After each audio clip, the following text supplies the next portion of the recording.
Hi students, from today onwards I am going to start the PUC2 accountancy as well as CBSE class 12 accountancy.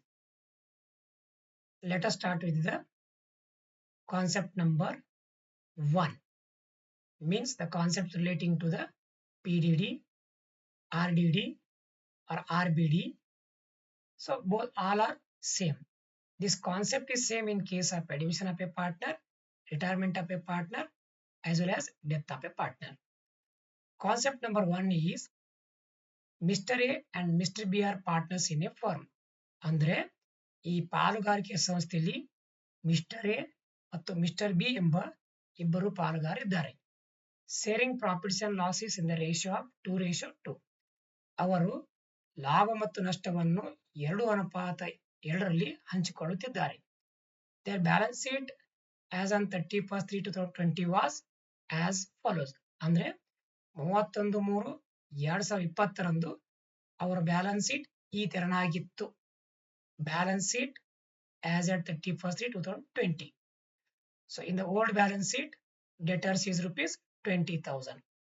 On 1/4/2020, Mr. C is admitted into partnership on the following terms. 1/4/2020 mister C ಅನ್ನು ಹೊಸ ಪಾಲುಗಾರನಾಗಿ ಈ ಕೆಳಗಿನ ಷರತ್ತುಗಳೊಂದಿಗೆ admit ಮಾಡಿಕೊಂಡಿದ್ದಾರೆ, ಅಂದ್ರೆ ಪ್ರವೇಶ ಪಡೆದುಕೊಂಡಿದ್ದಾರೆ. Adjustments: make a provision for doubtful dates at 5% on debtors. ಅಂದ್ರೆ ಇಲ್ಲಿರ್ತಕ್ಕಂಥ ಡೆಟರ್ಸ್ ಮೇಲೆ ಈಗ ಅವರಿಗೆ 5% ಡೌಟ್ ಇದೆ. Show how do you treat the PDD. ಅಂದ್ರೆ ನೀವು PDD ಅನ್ನ ಯಾವ ತೆರನಾಗಿ ಟ್ರೀಟ್ ಮಾಡ್ತೀರಾ ಅದನ್ನ ತೋರಿಸಬೇಕು ಅಂತ ಕ್ವಶನ್ ಕೇಳಿದ್ದಾರೆ. ಓಕೆನಾ? Let us start with the question solution. Solution number 1. Step number 1, we have to prepare the revaluation account. ಮೊದಲನೇದಾಗಿ ನಾವು ರಿವಲ್ಯೂಷನ್ ಅಕೌಂಟ್ ಅನ್ನ ಪ್ರಿಪೇರ್ ಮಾಡಬೇಕು. ರಿವಲ್ಯೂಷನ್ ಅಕೌಂಟ್ ರೂಲ್ ಏನಂದ್ರೆ debit side expenses and losses ಇರುತ್ತೆ, ಕ್ರೆಡಿಟ್ ಸೈಡ್ ರೆವಿನ್ಯೂ ಇರುತ್ತೆ. ಹಾಗಾಗಿರೋದ್ರಿಂದ ಇವಾಗ ನಮ್ಗೆ ಈ ಡೆಟರ್ಸ್ ಮೇಲೆ ಡೌಟ್ ಇದೆ. ಡೆಟರ್ಸ್ ಅಸೆಟ್ ಇದೆ, ಅದ್ರ ಮೇಲೆ ಡೌಟ್ ಇದೆ. ಹಾಗಾಗಿರೋದ್ರಿಂದ ನಾವು ಡೌಟ್ ಇದ್ದಾಗ ಒಂದು ಪ್ರಾವಿಷನ್ ಅನ್ನು ಕ್ರಿಯೇಟ್ ಮಾಡಿದ್ರೆ ಪ್ರಾವಿಷನ್ ಯಾವಾಗಲೂ ಲಯಬಿಲಿಟಿ ಇರುತ್ತೆ. ಸೊ ಆ ಪ್ರಾವಿಷನ್ ಇಂದ ನಮ್ಗೆ ಲಾಸ್ ಆಗೋ ಚಾನ್ಸಸ್ ಇದೆ. ಹಾಗಿರೋದ್ರಿಂದ increase in the expenses debit, increase in the liability credit. So PDD is a liability, increase in the PDD credit. So ಇವಾಗ ಜರ್ನಲ್ ಎಂಟ್ರಿ ಏನಾಗುತ್ತಂದ್ರೆ revaluation account debit to PDD account. ಹಾಗಾದ್ರೆ step number 1, ನಾವು PDD ಅನ್ನ create ಮಾಡುವಾಗ step number 1 revolution account ಅಲ್ಲಿ ಬರಿಬೇಕು. ಯಾವ side ಬರಿಬೇಕು? ಡೆಬಿಟ್ ಸೈಡ್ ಬರಿಬೇಕು. ಸೊ ಈ 20,000 ಎಲ್ಲಿಂದ ಬಂದಿದೆ? ಇದು ಈ ಬ್ಯಾಲೆನ್ಸ್ ಶೀಟ್ ಇಂದ ಬಂದಿದೆ. ಓಕೆ, ಈ 20,000 ಮೇಲೆ ನಮಗೆ 5% ಡೌಟ್ ಇದೆ. ಹಾಗಿರೋದ್ರಿಂದ 20,000 ಇಂಟು 5 ಡಿವೈಡ್ ಬೈ 100. ನೀವು ಈ ತರನೂ ಬರೀಬಹುದು. ಇನ್ನೊಂದು ತೆರನಾಗಿ 20,000 into 5%. So amount is 1,000. Step number 1 completed. Step number 2, you have to prepare the new balance sheet. ಹಾಗಾದ್ರೆ ಸ್ಟೆಪ್ ನಂಬರ್ 2 ಏನಂದ್ರೆ ನಾವು ಹೊಸ ಬ್ಯಾಲೆನ್ಸ್ ಶೀಟ್ ಅನ್ನ ತಯಾರು ಮಾಡಬೇಕು. ಅಂದ್ರೆ ಅಡ್ಮಿಷನ್ ಆದ ನಂತರ ನೋಡಿ, ಮೊದಲು ಓಲ್ಡ್ ಬ್ಯಾಲೆನ್ಸ್ ಶೀಟ್ ನಿಂದ ಬಂದಿರೋ ಡೆಟರ್ಸ್ ಎಷ್ಟಿದೆ? 20,000. ಈ 20,000 ಮೇಲೆ ನಮ್ಗೆ ಇರೋ ಡೌಟ್ ಎಷ್ಟು? 5%, ಅಂದ್ರೆ 1,000 rupees. ಈ 1,000 ಬಂದಿರೋದು ಎಲ್ಲಿಂದ? ಈ 1,000 ಬಂದಿರೋದು ಇಲ್ಲಿ ನೋಡಿ, ಈ 1,000 ರಿವಲ್ಯೂಷನ್ ಅಕೌಂಟ್ ಇಂದ ಇಲ್ಲಿ ಬಂದಿದೆ. ಹಾಗಾದ್ರೆ 20,000 ಅಲ್ಲಿ 1,000 ಡೌಟ್ ಆದ್ರೆ ಕೊನೆಗೆ ನಾವು ಎಷ್ಟು ಕಲೆಕ್ಷನ್ ಮಾಡಬಹುದು? 19,000. ಇದು ಕಾನ್ಸೆಪ್ಟ್ ನಂಬರ್ 1. ಇವಾಗ ಕಾನ್ಸೆಪ್ಟ್ ನಂಬರ್ 2 ನೋಡೋಣ. Concept number 2, mister A and mister B are partners in a firm. ಅಂದ್ರೆ ಈ ಪಾಲುಗಾರಿಕೆ ಸಂಸ್ಥೆಯಲ್ಲಿ ಮಿಸ್ಟರ್ ಎ ಮತ್ತು ಮಿಸ್ಟರ್ ಬಿ ಎಂಬ ಇಬ್ಬರು ಪಾಲುಗಾರರು ಇದ್ದಾರೆ. Sharing profits and losses in the ratio of 2:2. ಅವರು ಲಾಭ ಮತ್ತು ನಷ್ಟವನ್ನು 2:2ರಲ್ಲಿ ಹಂಚಿಕೊಳ್ಳುತ್ತಿದ್ದಾರೆ. Their balance sheet as on 31/3/2020 was as follows. ಅಂದ್ರೆ 31/3/2020 ಅವರ ಬ್ಯಾಲೆನ್ಸ್ ಶೀಟ್ ಈ ತೆರನಾಗಿತ್ತು. Balance sheet as at 31/3/2020. Capital and liabilities amount, assets amount.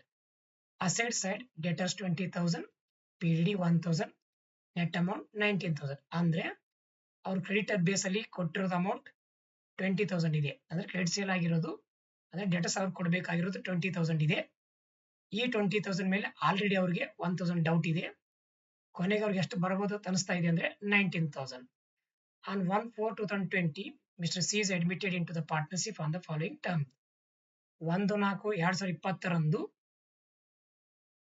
Mister C ಅನ್ನ ಹೊಸ ಪಾಲುಗಾರನಾಗಿ ಈ ಕೆಳಗಿನ ಷರತ್ತುಗಳೊಂದಿಗೆ ತೆಗೆದುಕೊಂಡಿದ್ದಾರೆ. Adjustments number 1, maintain PDD means maintain provision for doubtful debts at 6% on debtors. ಅಂದ್ರೆ ನಮ್ಮ PDD ಎಷ್ಟು ಪರ್ಸೆಂಟ್ ಇರಬೇಕು ಇನ್ಮೇಲೆ 6%. Show how do you treat the PDD ಅಂದ್ರೆ ಈ PDD ಅನ್ನು ನೀವು ಯಾವ ತರ ಟ್ರೀಟ್ ಮಾಡ್ತೀರಾ ಅದನ್ನ ತೋರಿಸ್ಬೇಕಂತ ನಿಮ್ಗೆ ಪ್ರಶ್ನೆ ಕೇಳಿದ್ದಾರೆ. ಹೌದಾ? ಹಾಗಾದ್ರೆ ನೋಡಿ, ಆಲ್ರೆಡಿ ನಮ್ಮ ಡೆಟರ್ಸ್ ಎಷ್ಟಿದೆ 20,000. ಇವಾಗ ಕ್ಯಾಲ್ಕುಲೇಟರ್ ತಗೊಂಡು ನೋಡಿ, ಅದ್ರ ಮೇಲೆ 6% ಮಾಡಿ ನೋಡಿ ಎಷ್ಟಾಗುತ್ತೆ 1,200 ಆಗುತ್ತೆ. ಅಂದ್ರೆ ನಮ್ಮ PDD 1,200 ಇರಬೇಕು. ಆಲ್ರೆಡಿ ಎಷ್ಟಿದೆ 1,000. ಹಾಗಾದ್ರೆ 1,000 ಇದೆ, 1,200 ಆಗ್ಬೇಕಂದ್ರೆ 200 PDD ಏನಾಯ್ತು ಇನ್ಕ್ರೀಸ್ ಆಯ್ತು. ಯಾವ ತರ ಮಾಡ್ಬೇಕು ನೋಡಿ. ಸ್ಟೆಪ್ ನಂಬರ್ 1, ನಾವು ರಿವ್ಯಾಲ್ಯೂಯೇಷನ್ ಅಕೌಂಟ್ ಅನ್ನ ಪ್ರಿಪೇರ್ ಮಾಡಬೇಕು. ರಿವ್ಯಾಲ್ಯೂಯೇಷನ್ ಅಕೌಂಟ್ ಅಲ್ಲಿ ನಮಗೆ PDD ಕ್ರಿಯೇಟ್ ಮಾಡಿದ್ರೆ PDD ಅನ್ನೋದು ಲಯಬಿಲಿಟಿ ಹೆಚ್ಚಾದ್ರೆ ಕ್ರೆಡಿಟ್ ಸೈಡ್ ಬರುತ್ತೆ, ಪ್ಲಸ್ ಲಯಬಿಲಿಟಿ ಹೆಚ್ಚಾದ್ರೆ ಡೆಬಿಟ್ ಸೈಡ್ ಬರುತ್ತೆ ಒನ್ ಸೈಡ್. ಮತ್ತೆ ಅನದರ್ ಸೈಡ್ ಈ PDD ಆಗೋದ್ರಿಂದ ನಮ್ಗೆ ಲಾಸ್ ಆಗೋ ಚಾನ್ಸಸ್ ಇರೋದ್ರಿಂದ ಇದು increase in the expenses debit side ಬರುತ್ತೆ. ಹಾಗಾಗಿ ಒಂದು ಗ್ಯಾರಂಟಿ ಏನಾಗುತ್ತೆ ಅಂದ್ರೆ revaluation account debit to PDD. ನಾನೇನ್ ಹೇಳಿದೆ, ಈ PDD ಹೆಚ್ಚಾಗೋದ್ರಿಂದ ನಮ್ಗೆ ನಷ್ಟ ಆಗೋ ಚಾನ್ಸಸ್ ಇದೆ. ಹಾಗಾದ್ರೆ increase in the expenses debit. ಹಾಗಾದ್ರೆ PDD ಹೆಚ್ಚಾದ್ರೆ ಅದು PDD ಅನ್ನೋದು ಲಯಬಿಲಿಟಿ ಹೆಚ್ಚಾದ್ರೆ ಕ್ರೆಡಿಟ್. ಹಾಗಾದ್ರೆ ರಿವ್ಯಾಲ್ಯೂಯೇಷನ್ ಅಕೌಂಟ್ ಡೆಬಿಟ್ ಆಗುತ್ತೆ, PDD ಅಕೌಂಟ್ ಕ್ರೆಡಿಟ್ ಆಗುತ್ತೆ. ಸೊ ನಾವೇನ್ ಮಾಡ್ಬೇಕು ಇವಾಗ 20,000 ಮೇಲೆ 6% ಮಾಡಿ ನೋಡಿದಾಗ ನ್ಯೂ ಅಮೌಂಟ್ ಎಷ್ಟಾಗಿದೆ 1,200. ಆಲ್ರೆಡಿ ನಮ್ಮ ಹತ್ರ 1,000 ಡೌಟ್ ಮೊದಲಿಂದು ಇದೆ. ನೋಡಿ ನಮ್ಮ PDD ಎಷ್ಟಿದೆ 1,000. ಈ PDD 1,000 ಅನ್ನ ಇಲ್ಲಿ ನಾವು ಮೈನಸ್ ಮಾಡಬೇಕು. ಹಾಗಾದ್ರೆ ಎಕ್ಸ್ಟ್ರಾ PDD ಎಷ್ಟಾಗಿದೆ 200. ಅರ್ಥ ಆಯ್ತಲ್ಲ? ಸ್ಟೆಪ್ ನಂಬರ್ 2, ಬ್ಯಾಲೆನ್ಸ್ ಶೀಟ್ ಅನ್ನ ನ್ಯೂ ಬ್ಯಾಲೆನ್ಸ್ ಶೀಟ್ ಅಂದ್ರೆ after the admission of the mister C. ಇವಾಗ ನೋಡಿ, ಮೊದಲು ನಮ್ಮ ಡೆಟರ್ಸ್ ಎಷ್ಟಿತ್ತು 20,000 ಲೆಸ್ PDD. ಓಲ್ಡ್ PDD ಎಷ್ಟಿತ್ತು 1,000. PDD ಇನ್ಕ್ರೀಸ್ ಆಗಿದ್ರೆ ಪ್ಲಸ್ ಮಾಡಬೇಕು, ಡಿಕ್ರೀಸ್ ಆಗಿದ್ರೆ ಮೈನಸ್ ಮಾಡಬೇಕು. ನಮ್ಮ PDD ಇನ್ಕ್ರೀಸ್ ಆಗಿದೆ 200. ಎಲ್ಲಿದೆ? ಇಲ್ಲಿದೆ ನೋಡಿ, ರಿವ್ಯಾಲ್ಯೂಯೇಷನ್ ಅಕೌಂಟ್ ಇಂದ ಇಲ್ಲಿಂದ ತಗೊಂಡು ಇಲ್ಲಿ ಬಂದಿರೋದು ಈ 200. ಹಾಗಾದ್ರೆ ಟೋಟಲ್ PDD ಎಷ್ಟಾಗಿದೆ 1,200.